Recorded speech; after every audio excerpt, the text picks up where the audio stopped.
stay tuned for one of our new shows, One-on-One with Raider Mystic. You're now rocking One-on-One with Raider Mystic. KPOV. Good morning. Good morning, Ben.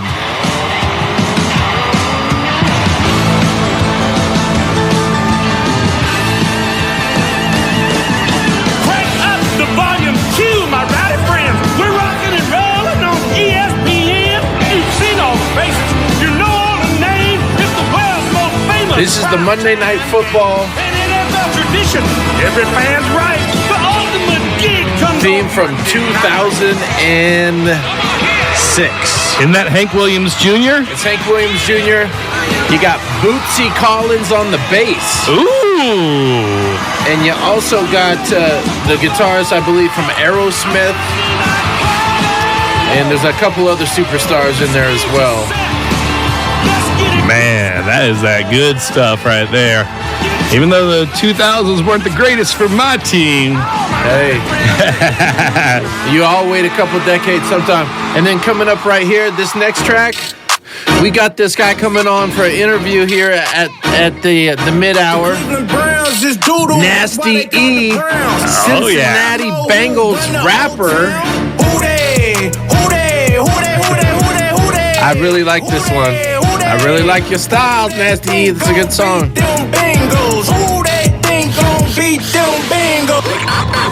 But in the background right here, this is Bootsy Collins. So Bootsy Collins is a super funkster. Oh yeah, Parliament Funkadelic. Old school. One of the funkiest, most well-known bass players in the world. And he's from Cincinnati. I got my guy, John Macaulay, in the studio with me. Thanks for coming out. And we just finished eating some Cincy chili. You want to tell me a little bit about what we just ate?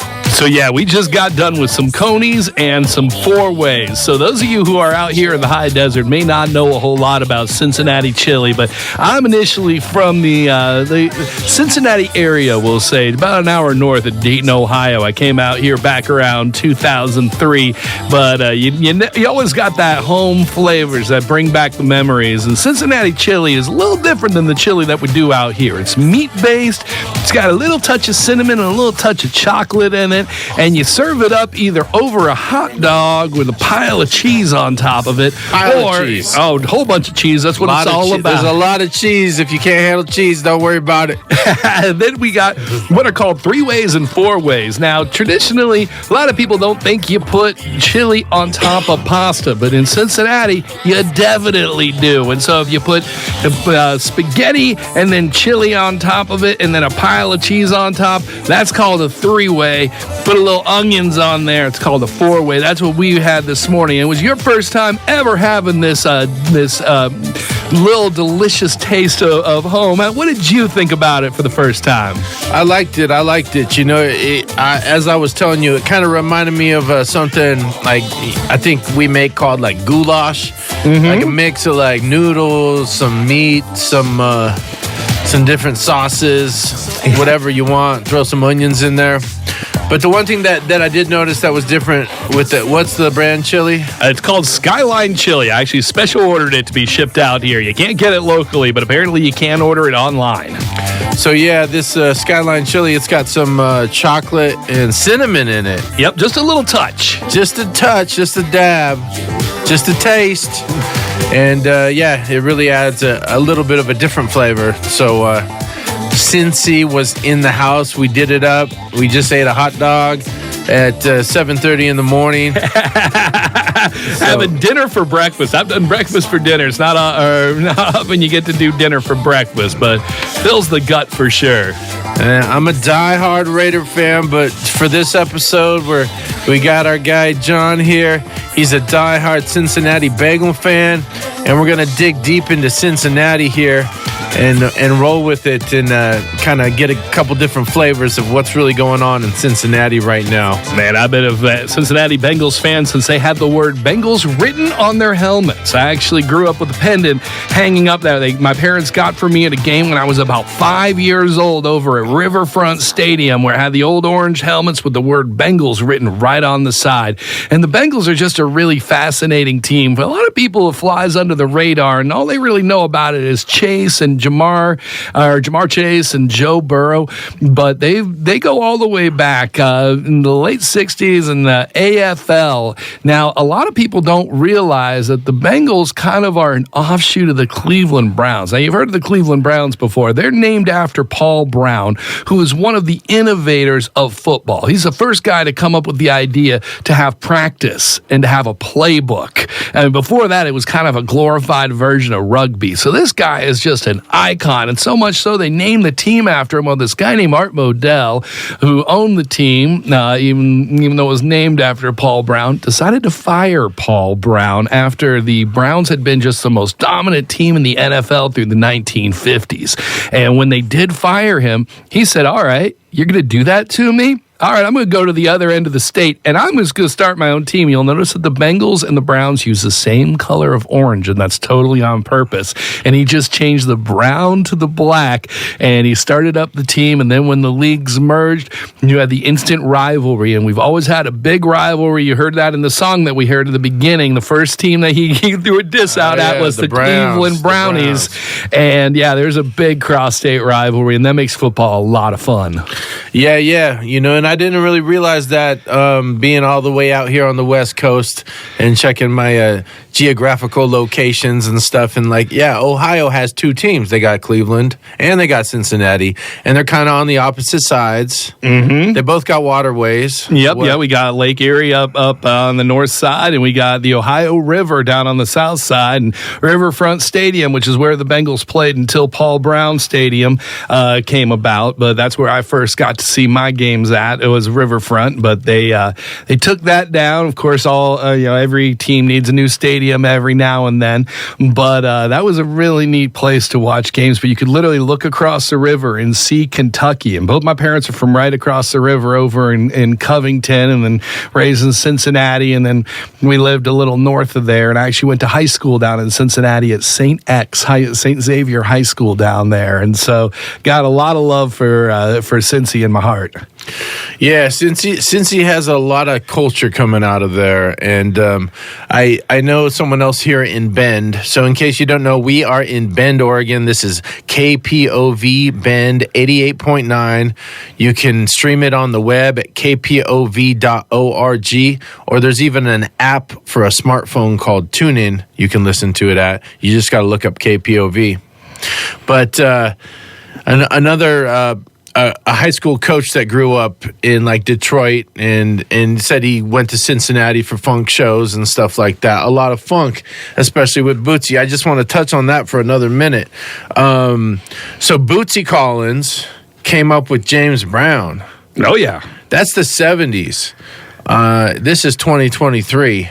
Bootsy's still active. So last week at the Bengals-Ravens game, mm-hmm. Bootsy Collins and the Ohio players played a live halftime show. Yep, I heard about that. And Bootsy's getting old, but he still wears the spectacular star glasses and the funky stuff. Reflecting back on all the concerts I've been to, in my top 3 concerts, I would have to say I went to a Parliament show in Portland, and the band played for about, I think it was 4+ hours straight without taking a break. I believe it. They switched out drummers. I mean, they were wearing diapers. It was getting pretty funky. In more ways than one. I have never seen a live show like that. And Bootsy was there too. He was holding down the bass. And Parliament Funkadelic is a big piece of history in funk. And he rose out of Cincinnati. Bootsy did. so that in the beginning of our introduction here today, we had the Monday Night Football song from 2006. Yep. And that was Hank Williams Jr., Bernie Worrell, Joe Perry from Aerosmith, and Bootsy randomly is on that one too. And there's a couple other things I wanted to touch on with Bootsy here, but he was in the track in the background too on the opening up of the show past the Monday Night Football. But Bootsy's pure funk, great to have, rubber band bass player. Oh yeah, he's awesome. Do you? So you being from Ohio? Yep. Tell me a little bit about what kind of music you saw or you were involved in. Well, I was involved more on the local level with the music scene back in Dayton, and I was in a couple bands that never really did a whole lot of stuff and didn't get out of the garage. But I got a chance to do some promotion work and through some rave shows and through some concerts, and that's actually how me and Aaron wound up becoming friends. When I first moved out here, I had sort of run my own little production company with some friends back in Ohio, and I came out here. I was like, well, I don't know the scene well enough that I can't really jump right into this, but I found out he was doing shows, and so I said, you know what, man, if you need anything, I'll just be an extra hand around. Just I know that there's a lot going on and there's a million balls to juggle when you're throwing shows, and so he had me involved in the rap battles, and he had me work security for Peter Tosh's son, and Andrew Tosh. Yep. That was actually an epic show. Oh, amazing! And one of these shows that happened that will never happen again. Yeah, it's Peter Tosh, reggae legend from the originally with the Wailers. His son performed at the Domino Room. Mm-hmm. And I threw the shows. If you don't know, back when was that? Like 20 years ago? No, that was probably around 2008, 2007, okay. About 15 years ago. 15 years ago. I used to throw a lot of hip hop shows, reggae shows, promoted a lot of music. Oh yeah, all over the place. But I was consistent throwing shows at the Domino Room and at the Midtown. A lot of old legends and stuff.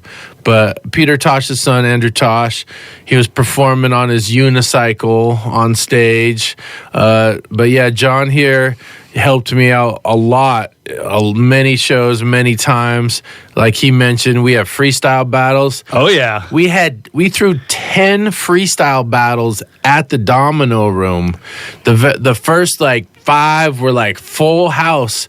That's before the movie 8 Mile came out. Yep. And it was like a real sport. Oh, it was way underground, but I got to be a judge a few times, worked security for a few times.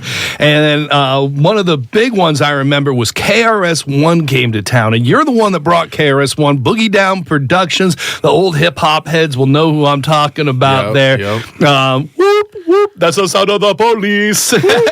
That's the sound of the beast. Old school. A lot of even if you don't listen, you don't know who he is.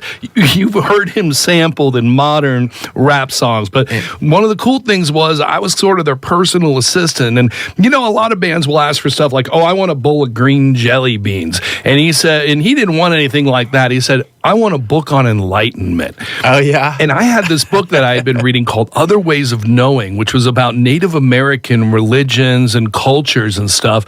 And so I actually grabbed that book from home and wrote in it, I hope you get as much inspiration out of this as I get from your songs. And I gave that to him, and he actually was really appreciative.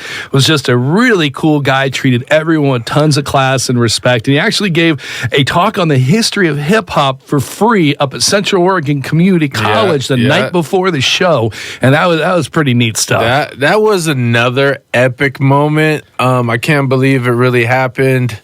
I was like, I want to throw a show with KRS-One. He's one of my favorite rappers. KRS stands for Knowledge Reigns Supreme. And for all the people out there that don't like rap and think it sounds like crap or whatever, this is real conscious, real good, from the heart, trying to change the world kind of stuff. and the original stuff in the 80s, breakdancing, graffiti. Yep. The B-boy, B-girl thing. Yeah, he was there for the beginning of the whole thing. He was a kid there at the house parties where all that stuff was going down, and he went way in depth about it. And it was neat to learn the history, but it was also neat to get a chance to meet him because he's a really down-to-earth kind of guy, and he treats the staff that he works with. That's a real good way of judging people, is how do they treat the people that are sort of the little people that you could mistreat and totally get away with it, treat us with nothing but respect. Yeah, and the thing that's crazy, anybody that's trying to throw a show or hey, I want to throw a show with this guy, this is how I did it. I looked his name up on the internet. Mm-hmm. I found a phone number that randomly pops up. I called it thinking that it was it said it was his management, but it was actually KRS. That's it's his own phone number. And he's like, "What up, dude? Yeah, this is Chris. Boogie down." I'm like, no way. You are answering the phone? And yeah, he answered the phone. And then we booked the show, and he was all in. He's like, I want to speak. Is there a college I can talk to kids at? And so I talked to the college. We set up that lecture. So the night before at COCC, he gave a lecture, and then the next day we had the show at the Domino Room, full house.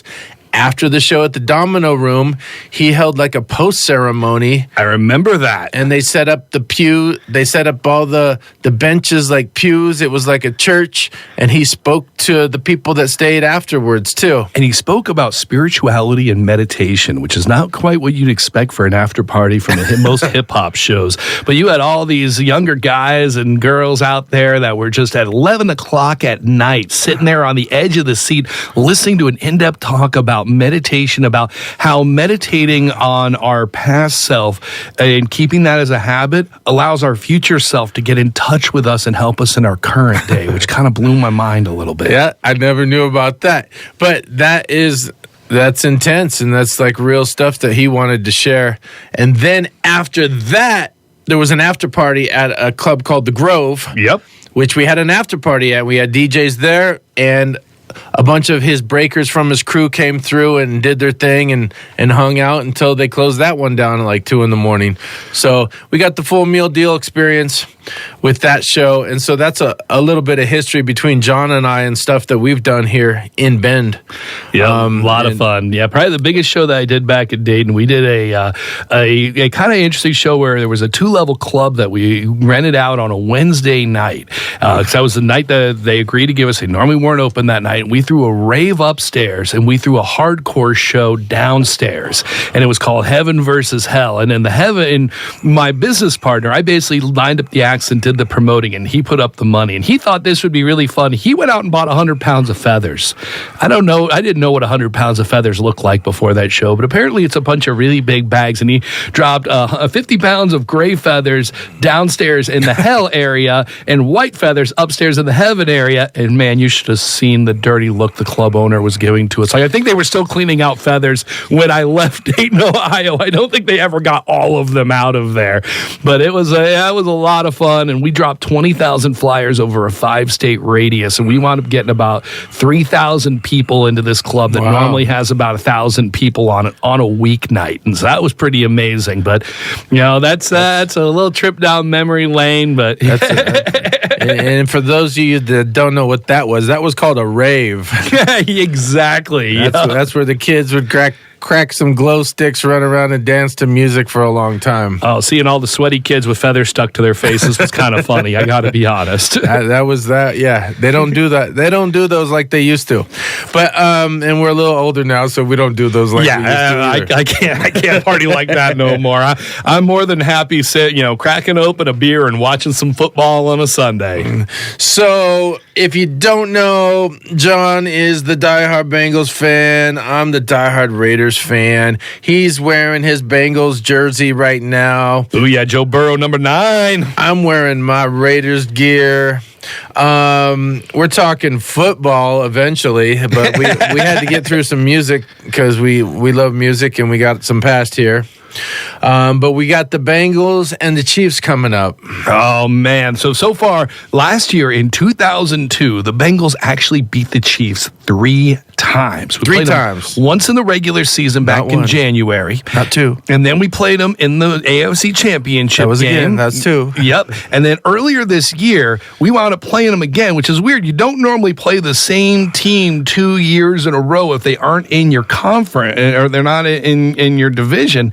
But it was too good of a game, and the schedule makers set it up, and we wound up doing it. And 3-0, Joe Burrow, Joe Shiesty, Joey Burr, all the different names out there. He has a 121 quarterback rating, has thrown for 981 yards in 3 games against the Chiefs, and has just been absolutely dominant. Now, the Bengals coming into this game are dealing with some injuries. We lost 3 starters off our offensive line. However, our backup stepped in, and last week, maybe one of the best blocking games of the year for the Bengals with their backup stepping in. Yeah, I know they had like 3 backups, and I didn't notice. Yep. Well, and one of the real amazing ones was Jackson Carman. Now, Jackson Carman was their 2nd-round draft pick last year, and they thought, well, we're going to bring him in and we're going to make him a guard. And he did not do well. He got blown up when he got put out there on the field and just didn't do great. Well,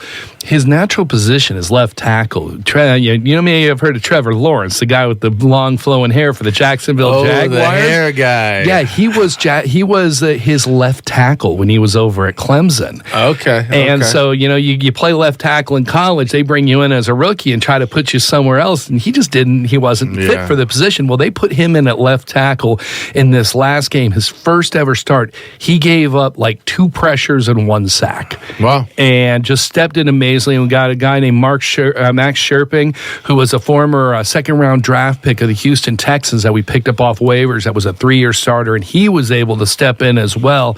And then we have a guy named Hakeem Adeniji, who, again, was one of our backups that didn't do that great last year, but really has stepped up this year since La'el Collins got injured. And so as much as it's a bit of a scary thing to have your backup step in, the backups that we have stepping in have just been really on point, solid. And I was just really impressed with them last game. Which reminds me, a backup stepping in and doing a really solid performance. I'm going to talk about the quarterback for the 49ers. Oh, Brock Purdy, Mr. Irrelevant, becoming Mr. Relevant. You got your 3rd-string backup, and he's doing better than the first 2 stringers were doing.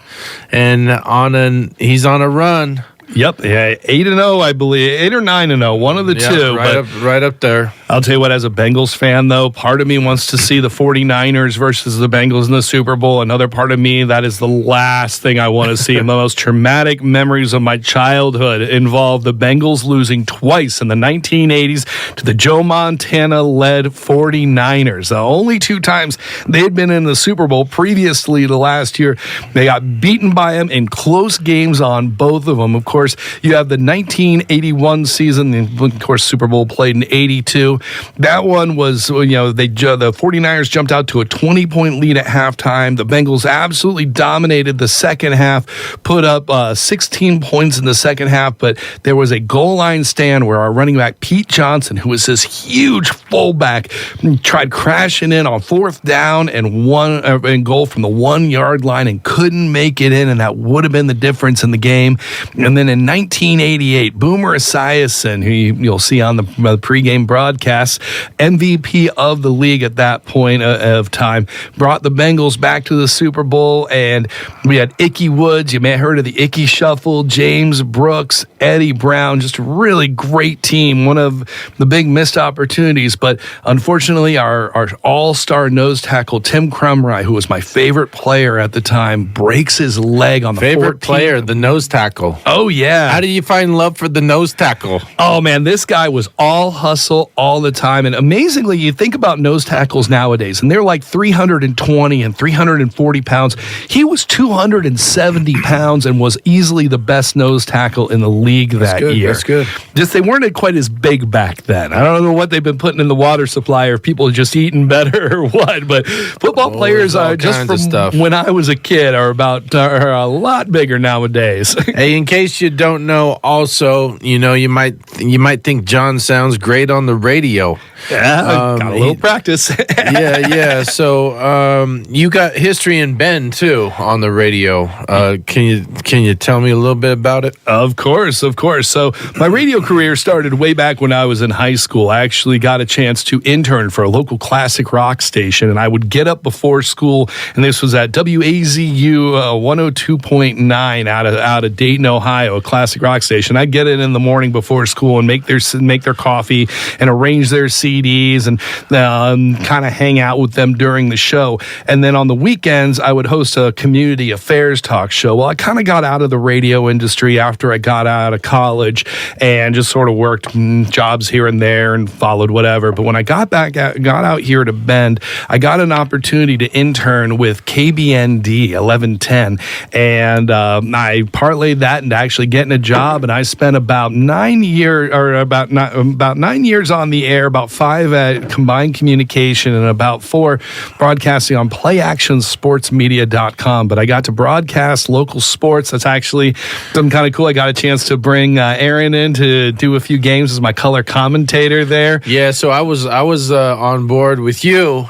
Mm-hmm. You bringing me in to do like play-by-play for like Lava Bear football games. I think some Lava Bear basketball games. Yeah, exactly. And I was a big help. I was kind of running a lot of that stuff solo there. So I was keeping stats and running the broadcast on our end, and just have someone there who can speak intelligently about the game was really cool. And I also was a DJ on 98.3 The Twins. I went by Macaulay there. I was John Duncan over on Clear 101.7 and Country 99.7 The Mountain.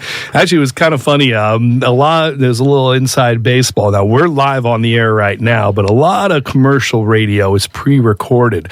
And so one morning, right before Christmas, everyone wanted to call off. And so I pre-recorded the morning shows for Clear 101.7, for Classic Rock 98.3 The Twins, and for Country 99.7 The Mountain. And then I was live on KBND, and I had slightly different names on each station. So you just picture someone flipping around station going, man, John Duncan sounds exactly like Macaulay, sounds exactly like Duncan Mack, sounds exactly like John Macaulay. What's going on? One memory coming back to being your color commentator on play-by-play action while we were sitting next to Bob Shaw up in the booth, because Bob Shaw was announcing the Lava Bear football games also live. I think he still does. I don't know. Yeah, at the stadium announcer. Weatherman off of KTVZ. But I felt like Will Ferrell as a color commentator. Occasionally, I would say something that might not be appropriate, but it was a good time. Hey, we're getting real close to 8:30 here. I wanted to play Nasty E's track before we have him on. Of course, the call. So we're gonna call up here Nasty E here in just a minute. He's got a track here that I came across online. It's a Bengals anthem called Champs, and I thought it hit pretty good. So I'm going to drop that track, and then Nasty E, if you're listening, then we're going to give you a call, all right? Hit you like some Cincinnati chili, right in the gut. Right in the gut. Oh, let me pull this up. Connect that, and we good, because we live on the radio, and that's how it works, baby. Hooday, hooday. Just doodle, that's why they called the Browns. Everybody know who run the old town. Who they? Who they? Who they? Who they? Who they? Who they? Who they? Who they? Who they think gon' beat them Bengals? Who they think gon' beat them Bengals? Nobody, nobody, baby. Nobody, baby. Think gon' beat them Bengals? Who they think gon' beat them Bengals? Our quarterback can't be touched. Our running back can't be stopped. Our wide receiver catching every pass. Ain't none of them getting dropped. Our offensive line ain't letting nobody back. Our defensive line running over them lanes every time. Who they? Who they? Who they? Who they? Who they? Who they? Who they? Who they? Who they think gon' beat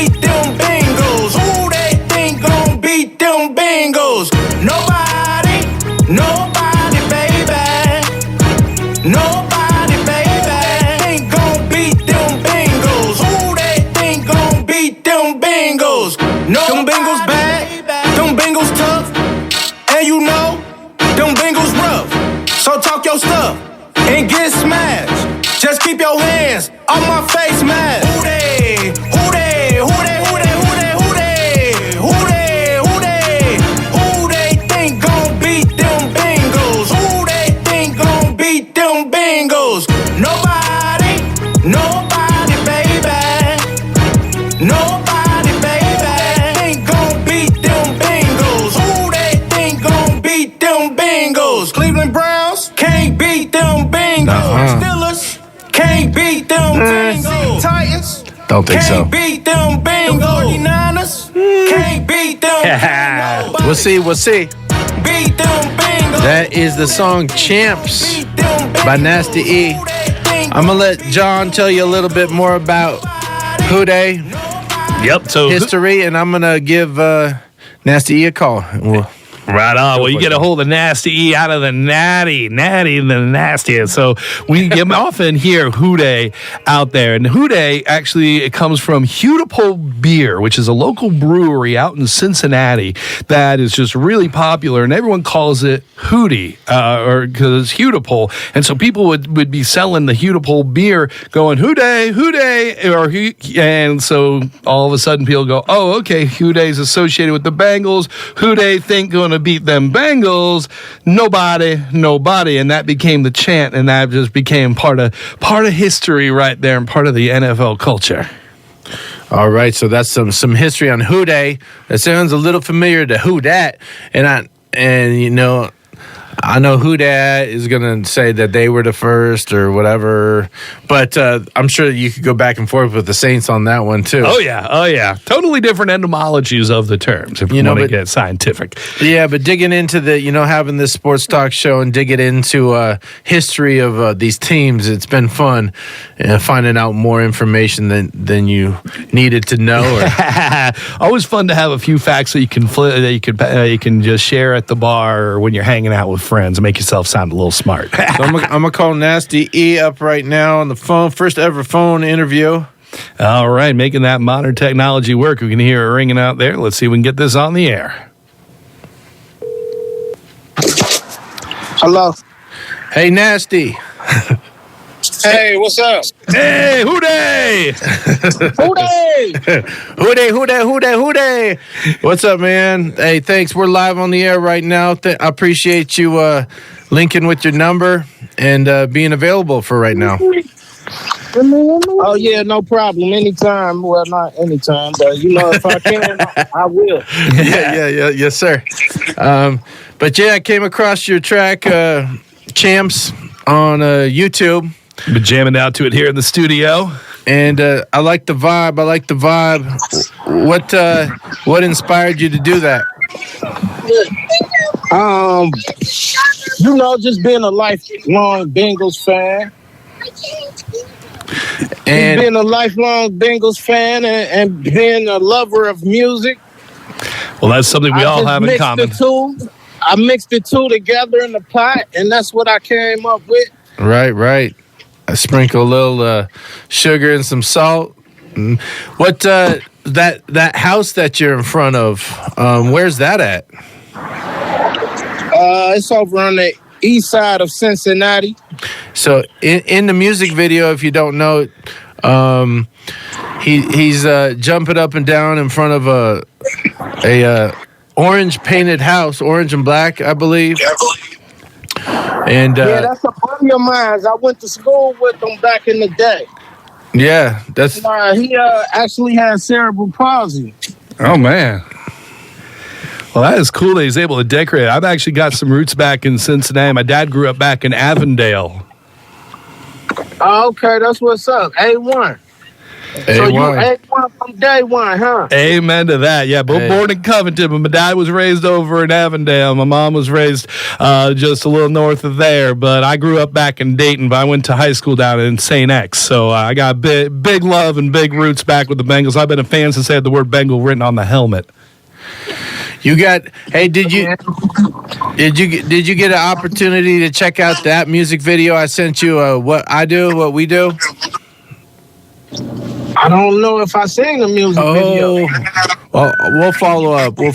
On that. I'll tell you what, my buddy here, he has a group called 4Dub, and they do Raiders rap. He's a big Raiders fan, and he runs the local Raiders group out here. And so, I got Cincinnati locked down, he got Raiders locked down, but he invited me into the studio to help him out on this. But he also does the whole NFL rap thing and holds it down pretty tight with some boys from Oakland. That's what's up. But yeah, so we got the Bengals Chiefs tomorrow. Hell yeah, you already know what's about to happen. What you think the score is gonna be? I don't know the score, but I know we gonna win.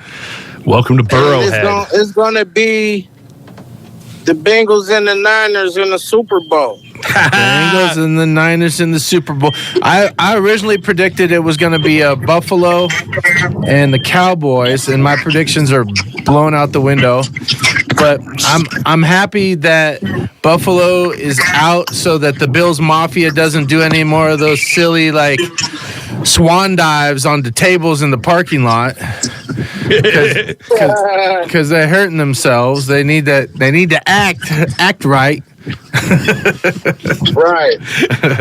But we put them in their place. Don't worry about it. But you know what? The Bengals and the Bills kind of have this frenemy kind of relationship that I think is really cool. I saw someone put up, what's the opposite of an arch rival? Because whatever our team's got going on here, we dig on it. We can pound heads on Sunday, but especially after the Hamlin situation and how the whole community came together and just said, all right, football's done for the night. Let's go ahead and let's support this guy that just had a problem on the field. And then going all the way back to when the Bengals won that game against the Ravens to put the Bills in the playoff for the first time, and all those Bills fans donated to Children's Hospital in Cincinnati. I'm glad we beat them, but it also, I think there's a cool vibe between the Bills and the Bengals.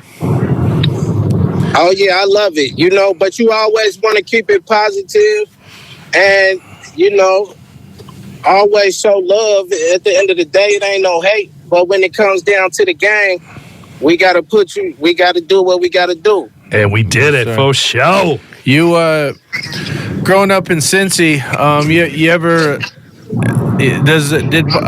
you ever see Bootsy Collins Parliament? No, I've never seen them, but I know some people that know Bootsy, and I'm trying to hook up with Bootsy and get up in the studio so we can catch a vibe. Yeah. I'm create something on the musical tip. Yeah, I'm feeling that. I was like, yeah, you might as well connect. He's a big Bengals fan, playing at halftime last week and all. And oh yeah, for sure. He's a funkster. I love the funk. I was just earlier on the show, I was telling John how one of my favorite live concerts I've ever been to was a Parliament show. So I get down with the funk. Love that stuff. Oh yeah, I can believe it. Funkadelic, Parliament, yeah, and all that good stuff. And Bootsy keeps up with the times too. He's older, but he's fresh. He likes to work with rappers. So maybe y'all need to link up and drop a big Bengals track too. That would be amazing. But no, yeah, because I can definitely put some put a little swag on there that Bootsy ain't really coming with. We gonna mix my R&B rapish feel with his funk. Yeah, we gonna make a baby. and on that R&B tip, man. So on that song, you say nobody. Now it sounds like you're kind of referencing like a Keith Sweat song.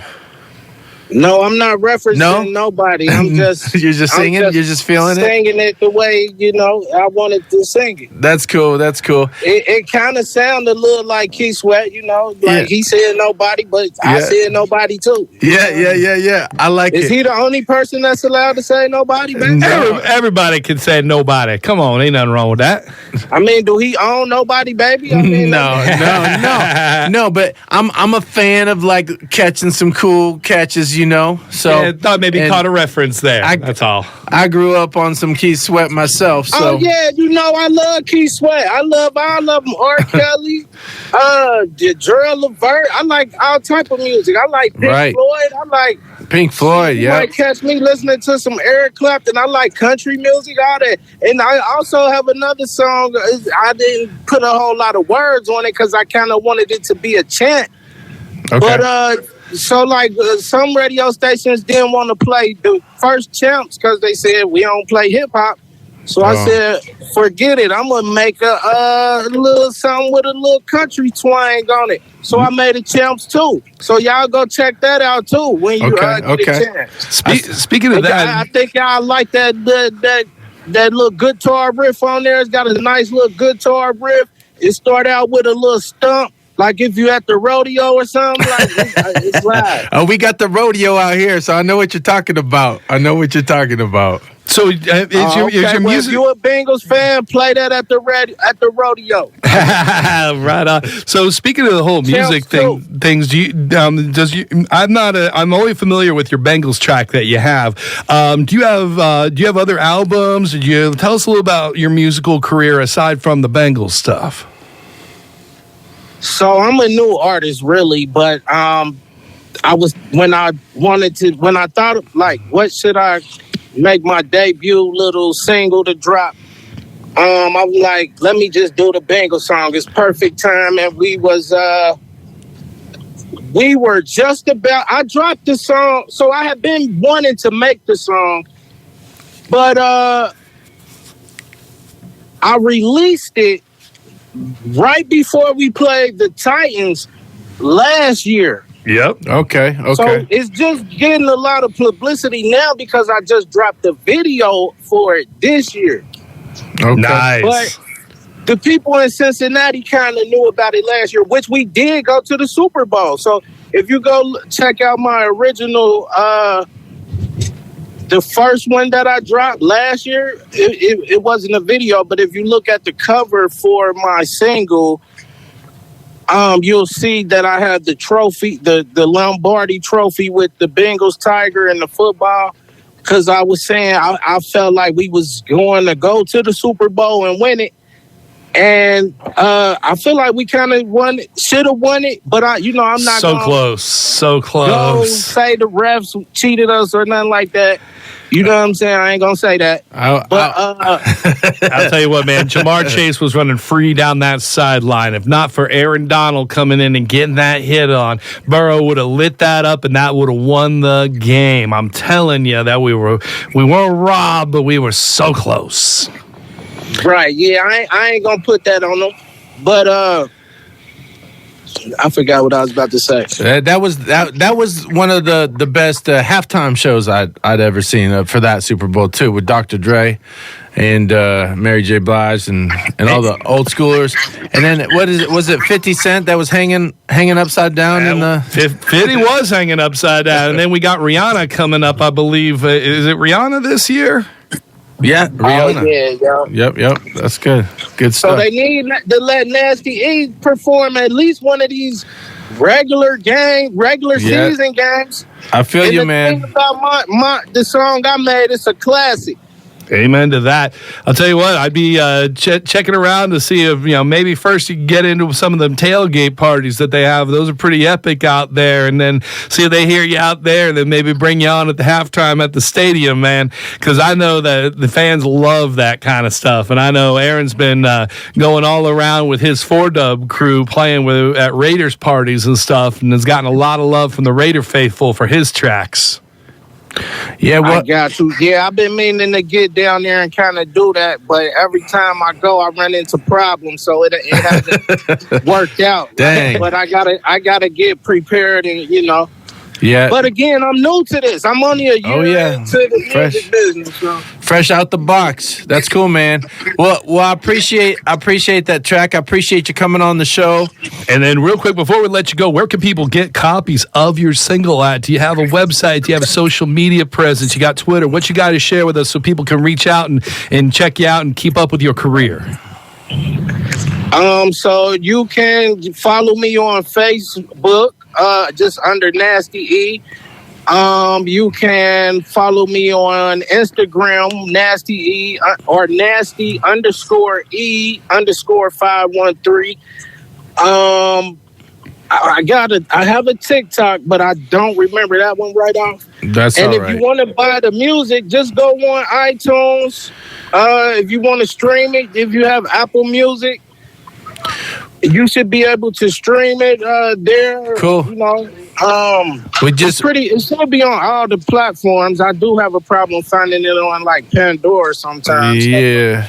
We'll just look up Nasty E, and this track is called Champs right here immediately.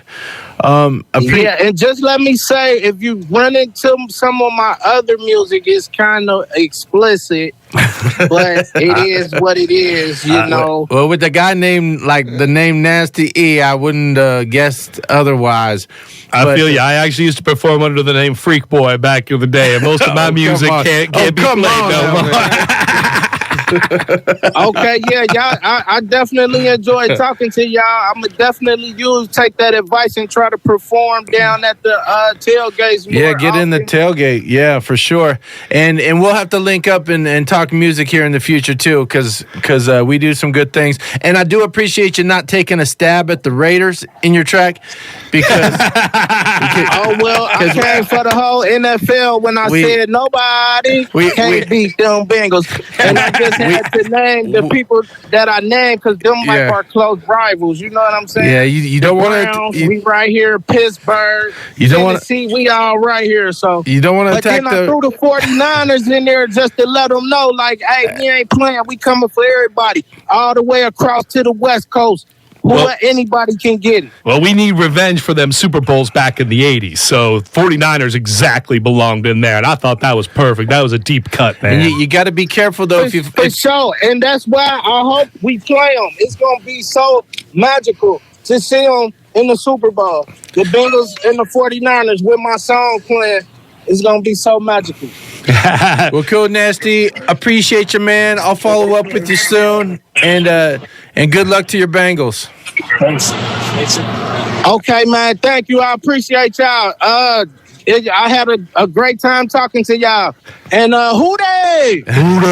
Nobody. I know y'all ain't going to have the enthusiasm like me, but it's cool. Yeah, we down with you. Thanks so much, man. You're awesome. Peace out, Nasty. All right, a little Nasty out of the Nasty Natty. I gotta love it, man. That guy's got all sorts of positive energy. Just a starting off musician, but man, you've been doing this rap thing for NFL teams for a little bit now, we did it for a long time, man, and we still doing it. But we got 7 albums, so. And the idea of like, oh, we got to get in the stadium. We got to do this inside the stadium. And we were like pushing that envelope in Oakland. And then Vegas came and we're like, oh, this is big entertainment. This is going to work out. Vegas, we'll perform in the stadium. And then they got like Ice Cube they got so many acts in Vegas doing acts there that it's a heavyweight game. Oh, yeah. You're lucky to get an opening gig. You're really, you're gonna have to rub a lot of elbows and know the right people to get the actual Raider music in there. Well, that's something with the music industry. A lot of people think, hey, you only see the superstars when you're coming up, and you think you just jump right into that. And there's a lot of work that goes into that, and there's a lot of networking and playing smaller shows and really making your bones. And that's what I've seen you guys doing. And I could see it actually happening at one of the games, and maybe a preseason game or something, or maybe maybe something leading into that. But you just got to put the time in. The events that we actually get to be a part of are the ones that are the bigger events that are thrown by private entities other than the actual team, but involve players signing autographs, Raiderettes showing up, signing autographs, doing photos. And I mean, everybody's there. It's just not thrown by the team. So like we got to play in New Orleans for the Saints Raiders on Bourbon Street. And that was epic, but it was independently thrown by the Black Hole. Thank you. Kudos, Black Hole. Appreciate you. And that's how that sport works. Well, to kind of bring it back around to the whole Bengals talking about local bars and stuff, one of the cool things that Coach Taylor started doing is he actually brings game balls to local sports balls in the bars in the Cincinnati area, and will actually go to the bar then they'll put it up there at the bar, and he'll meet the patrons and get to talk to them and stuff. But Cincinnati's been really good about reaching out to their fans and really getting the community involved in that. And there's a lot of great charity work that a lot of those guys do. They all got their own foundations and stuff. They're always there on the scene when the community needs people. And so not only are they a good team, but there's a lot of good people on that good team. And I think that goes a long way. Yeah. And that's one thing that reiterated with me too. There's not like you used to have the Ocho Cinco and Tio, some showboating going on, and maybe getting into some trouble. And being a Raider fan, I've seen a lot of trouble happen. Well, I'll tell you what, Ocho actually is a really cool guy. Chad Johnson, he is famously one of those celebrities that will go in and to a restaurant, and he'll leave $1,000 tip on a $50 order, and he's got someplace stuff. He'd get suspended for this nowadays. One of my favorite moments in Ocho Cinco history was him trying to bribe an official with a $1 bill. He literally brought a $1 bill onto the field, and they were reviewing a play, and he went up and just for the camera, he's like, "Come on, man!" He's trying to give the ref $1 to overturn the play. I just thought that was one of the funniest things I'd ever seen. Probably offer him some Bitcoin with a QR code now. But and actually, you may have seen the celebration. There was a big thing about the coin tosses, right, going into this because of the Bills game. And so Joe Mixon actually did a coin toss celebration after scoring a touchdown. A lot of people don't know that was Chad Johnson's idea. He had put that out there on Twitter and said, somebody's got to do a coin toss celebration. And he said, if you get fined by the NFL, I will pay your fine for you. And so he's offered to pay back Joe Mixon for the fine, and he is getting fined by the NFL for this. But here's something kind of interesting. Joe Mixon said, "Hey guys, since you're so big on coin tosses, why don't we do a coin toss on the fine for the coin toss celebration? And if you guys win, I'll just pay the fine. But if I win, you give that money to the Boys and Girls Club of Cincinnati, Ohio." And so I always love how they try to always bring it back into the community. Bring it back to the community and do some positive stuff. And be fun while you're doing it. And be fun, a little dance. So, talk about a little dance. The Icky Shuffle was a famous dance, and so this song that Bootsy just made a song called the Icky Shuffle. Oh man, put it out like a week ago. It's brand new, but and I hear all the rappers in Cincy mentioning the Icky Shuffle. So the Icky Shuffle was a fun dance. Yep. So when Icky Woods was running back. Yep. Icky Woods was he didn't have a really long career, but the short period was ended early by injuries. But for the short period of time that the Bengals had him there, he was one of the best running backs in the NFL. Just a big bruising back that could knock you over, but was still fast. And we scored touchdowns. He had a little dance that he did. And I think his mom helped him come up with that and said, you got to do something really special when you score. And it just swept the nation. It was cover of Sports Illustrated. It was on all the shows. Everyone loved it. And one of the cool things is the Bengals have kept him sort of part of the organization. Icky fell on a little bit of hard time after he left football. And people noticed, back during the 90s and 2000s, the Bengals weren't even doing that well either. And he actually was working at a Kroger's bagging groceries for a little bit. What? No, that's serious. And then the Bengals brought him in as part of their staff, as part of the rebuild that they've done in the teens. And he's been king of the jungle, and he's been hired by the organization. He's actually doing a lot better for himself. You see him sometimes in some commercials. And so he's actually been doing really well recently. But he's another one of those redemption arc stories that is associated with the Bengals that you just gotta love. Yeah, and it's fun. I like the touchdown dances. I know some coaches frown upon it. Some people support the players having fun doing their thing, and the touchdown dance was a bigger deal in the past for a bit.